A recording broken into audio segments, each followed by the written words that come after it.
My Wonderwall! Yes, guys, it's your boy, Lordy here, back again for another Lordy's Live video. And today, we are talking about this unbelievable football club, Manchester City Football Club. But today, we are talking about a difficult situation we have been put under recently. In the last 5 days, we've been hearing this news about Manchester City's financial fair play crisis and what has happened to Manchester City recently as well. On the pitch and off the pitch, at the minute we are struggling, boys. We are struggling big time, and it's not looking good. I can't lie, it is not looking good at all. Financial fair play, we are under a lot of trouble because over the last 9 seasons, allegedly, we have been in trouble for money and taxes, and it is big. This is a big, serious allegation we've been put against us, and this is quite worrying for a football fan of Manchester City.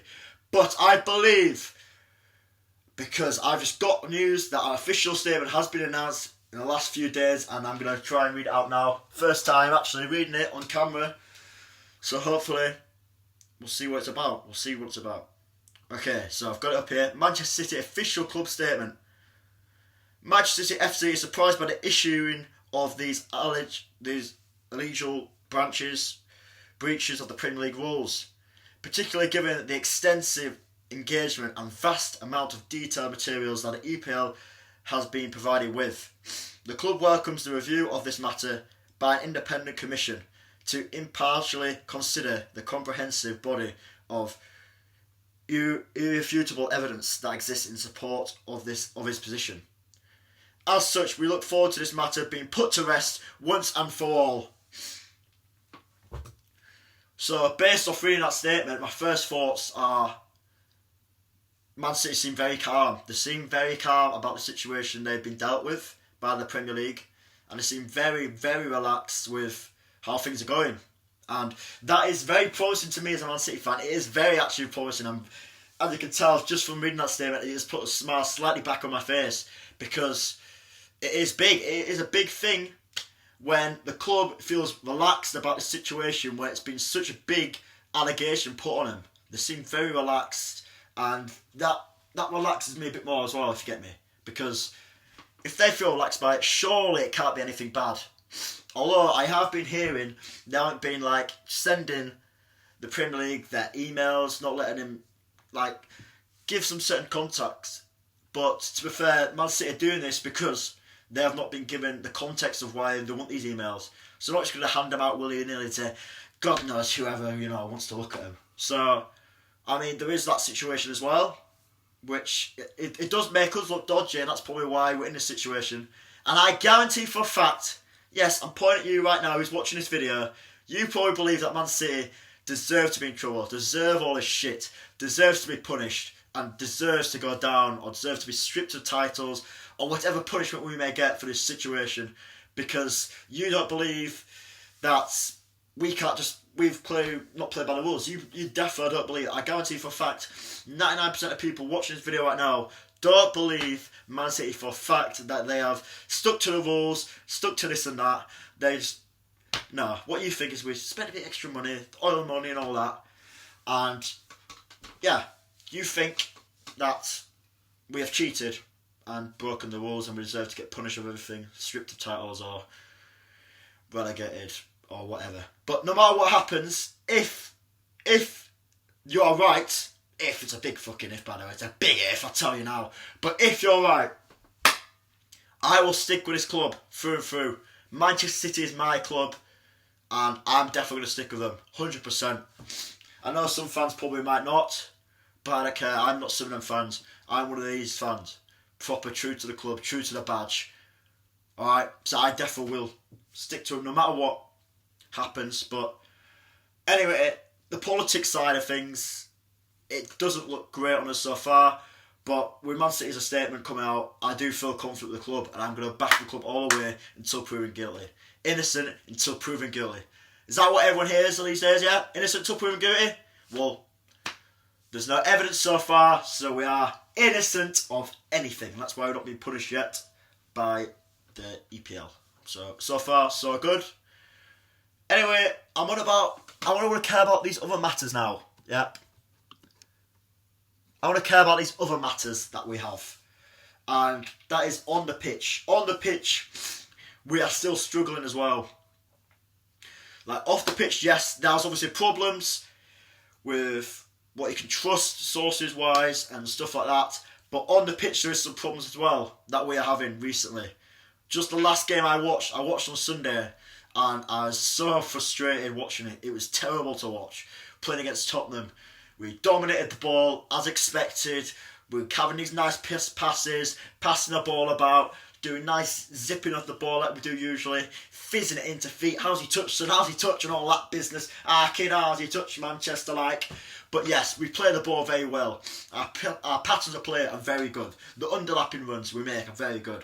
But we just are not clinical enough in the final third. The final third is what messes up all the time at the minute. And it is not good.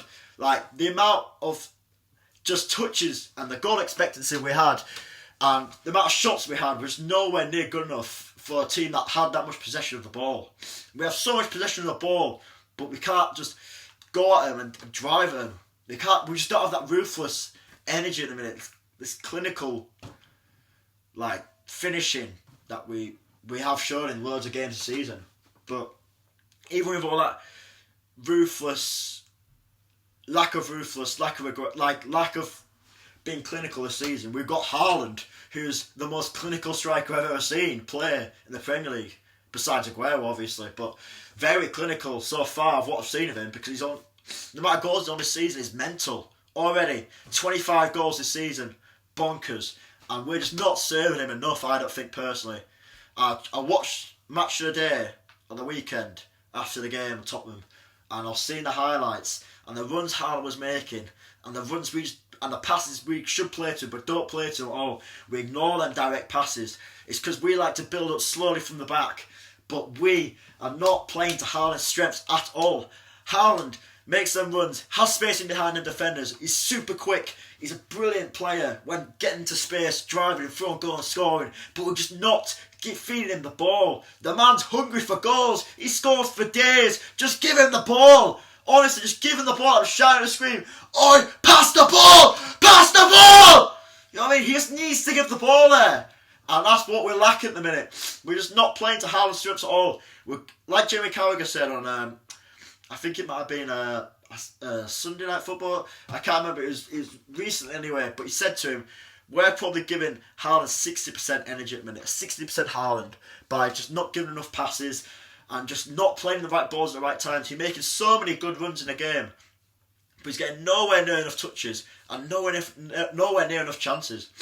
Haaland, against Spurs at the weekend, has 0 touches in the Spurs' penalty box. 0 touches. Do you know how mad that is? For us to have 70% of possession of the ball and Haaland has 0 touches in the penalty box. So our striker scored 25 goals this season, can't have a touch in the penalty box against Spurs. That's a joke. That is actually a joke, because we're not giving him the ball in the right areas, and that's so frustrating to watch as a City fan. Just annoying. And yeah, it's because personally I just don't think we're used to playing with a striker still. We're not used to playing with number 9. I think we're still playing like we've got a false 9 on the pitch, and we're just like, oh, nice, build up slowly. Let's build it up. Oh, could we pass there? Yep, let's cut it back. Yep, should we cross now? Haaland's in the box. No, we'll play it back. Yep, just make a decision. Whip the ball in the box. It's Haaland, for crying out loud, man. He's going to score that. He's going to score. If you give him a good pass, he's scoring. Anyway, I'm ranting on, man, about Haaland, but yeah, that's what we need to do. Just be more direct. Just play to Haaland's strengths a bit more. Haaland can play to our game a bit as well, but we need to play to our strengths as well. We need to play to our strengths with Haaland up front. Haaland scored 25 goals this season in the Premier League so far. Haaland, the man who's going to win his trophies, the man who's going to win his big games where it's tight. He can get that goal. He's got that clinical edge to him. We just need to give him the ball and he'll score. Find him and he will score. Because he's got them intelligent runs, them brilliant striker runs. That's just incredible. And we just have to play the ball a lot more than we are doing at the minute. We're not giving him enough sniff of the ball, sniff of the chances. It's just frustrating, man, to watch, and it really does grind my gears, I tell you now, it really does, and it's just so frustrating. very frustrating indeed. Anyway, transfer business as well. I want to go back to that. I know it was in January, which is like happened like obviously the window's closed now and stuff. But I just want to have a reflection on our January transfer window because I think it was a bit. I don't know what the word. It wasn't a great transfer window at all for us. It was a big risk. I think it's a big risk on Pep, but we have got to trust Pep Guardiola. He's a genius. What he's done for our club is amazing, incredible, and I couldn't speak higher of him. But the way I think he's got rid of Cancelo like that, I think Cancelo's gone now. Even though it was like a loan to buy for 60 million, buying is gonna be like just shit like this. Excellent news, excellent, like Mr. Burns, excellent, like that. He's gonna be like that. Boom. Next season, Cancelo's going to be in a buying shirt, really. 60 million. Having a laugh. Bayern Munich, of course, can afford that. And for João Cancelo as well, who's arguably the best fullback in the world recently. Like, from the start of this season and last season, he was really good. And, yeah, I think we got rid of him too soon. But it was because, I've heard online anyway, like some beef between Cancelo and Pep Guardiola at the training ground. And I do respect Pep's decision because no one is bigger than the club. No one is bigger than this club. And he did that for a reason, I understand. But with that quality of player, could it be dealt with a bit differently? Maybe just a loan spell or just him being like how he is now. Just like how he was before. We actually got rid of him. Like just not playing many games. But obviously he didn't want to do that. He wasn't happy with that. And I guess that's how it ended, unfortunately for us. I think it's a big loss for us, really, realistically. Missing that quality player, especially his attacking threat as well. Like he's a direct player. Like I was making that point before when we need to give the ball to Haaland and stuff. Cancelo would be so good at just making them crosses, cutting in, swinging to the back post. That's the type of crosses we want sometimes as well. I know De Bruyne, we've still got other players that can obviously do that because we're obviously world class talent across the pitch. But Cancelo was such a big outlet for us. Such a good attacking threat as well, really good, and he'll definitely be missed for our club. But more positive news though, Rico Lewis, what a player he has been this season. Our youngster of the season, breaking through into the first team, playing week in now, week out, replacing Cancelo, who replaced Kyle Walker in the starting 11 once. Rico Lewis was ahead of both of them, playing right back. Just incredible. I would not imagine that. Like if you told me halfway through the season Rico Lewis would be our first starting fullback, I'd be like, what? What are you on about? But bloody hell, you're alright. You're alright. But anyway, yeah, 100% Rico Lewis has done something. He has been sharp, man. He's very technical. I think that's why Pep's definitely brought him in. His technical abilities for fullback as well is ridiculous. But obviously that's what Man City's academy is bringing right now. Very technical, very clever, cute players. Even as a fullback, even as a defender, he's a baller, alright. Like most people say, Edison, our goalkeeper, can play centre mid. He can play centre mid. So obviously our academy just loves the ball work, the technical side of things. We're just incredible at, and Rico Lewis is just a brilliant technical player. Really good. He looks sharp and yeah. So far what I've seen of him, I'm really happy with what I've seen of him. So that's a very good positive note to be fair. Bringing a youngster like that, amazing. I think our squad now recently is a lot younger squad, more hungry a bit sometimes. But key point now that I want to come on to. After one of our games recently, Pep Guardiola said in our post-match interview, I can't remember which game it was, I probably should remember, but yeah, it's fucked my mind. But yeah, Pep Guardiola said about, which is quite a very interesting interview, very interesting by the way. But what he said was just basically our hunger and the players have kind of lost their way a bit. Like, and it has definitely seen that this season. This season on the pitch, we've just not had the passion, not had the fight as much, I don't think, this season. Like, I think a lot of other clubs this season had more fight than us. Especially like Manchester United. We're letting our scum down the road. Our scum down the road at Manchester. Just come back at us. And then we shouldn't have lost to them. When we lost to them 2-1 that game, oh my god. That's so frustrating, man. When we lost in that game, it was shocking. It was just that spell. We let him get back into the game. That first goal arguably should have counted. Personally, I don't think it should have counted. But obviously, I'm going to say that Man City fan. But I definitely still think it should have counted. By the way, leave your suggestions in below. What you think about that? Do you think that goal should have counted? Man U against Man City, the Bruno Fernandes goal. Should it have counted? Rashford, was he in the way of Akanji? Arguably so. I personally think he was. I think he was in Ederson's eye view as well, which Match of the Day did analyse about. So yeah, that was so frustrating. And the second goal as well was just scrappy. Obviously, when Walker were coming up the pitch, Walker decided to be more attacking. And we got lots of success from going to the right hand side, and that's how we scored our first goal with Grealish's header.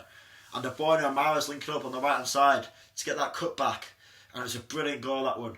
But then when Walker was coming up, Man United, literally the one time, man, Walker comes up, we lose the ball in a sloppy area, they counter on us, Bruno plays a pass to Garnacho, and then we're in trouble from there. Not Garnacho, you wish it was fucking Garnacho. Yeah, and he was out there, a little deflected cross, but then we can't let that second one come in. We need to get tighter to the man, be more aggressive, and we lost that passion, man. That passion, I think we had more passion than them. It's so annoying. And that's what we lacked.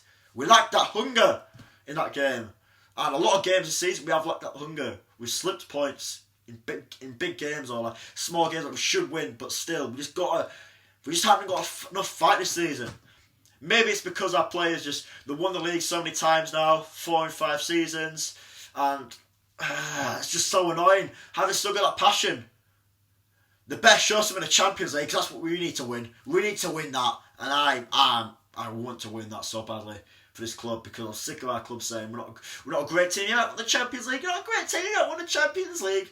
Shut up, man. The amount of talent we've produced. We are a great club, and yeah, but this season's been very frustrating for us. Very frustrating.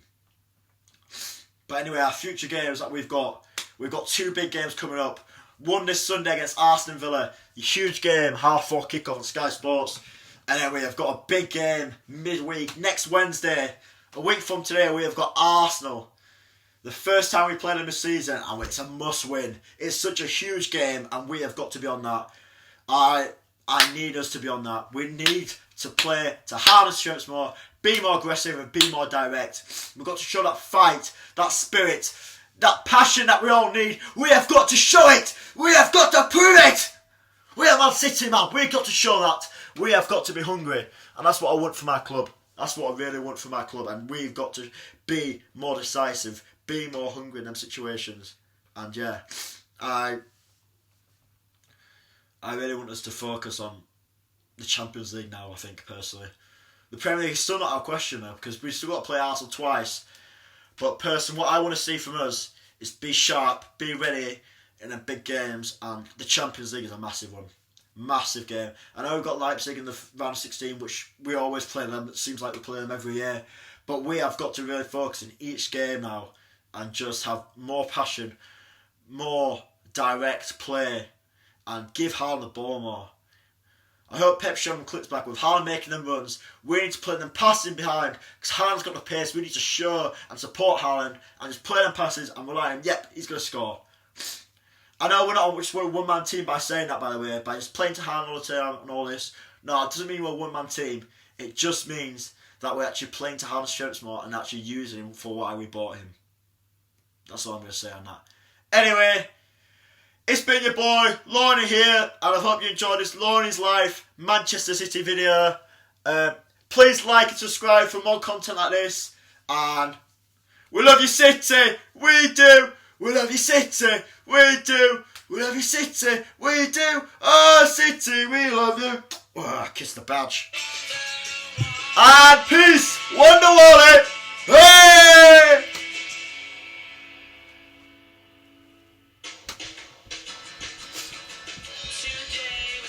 Yeah!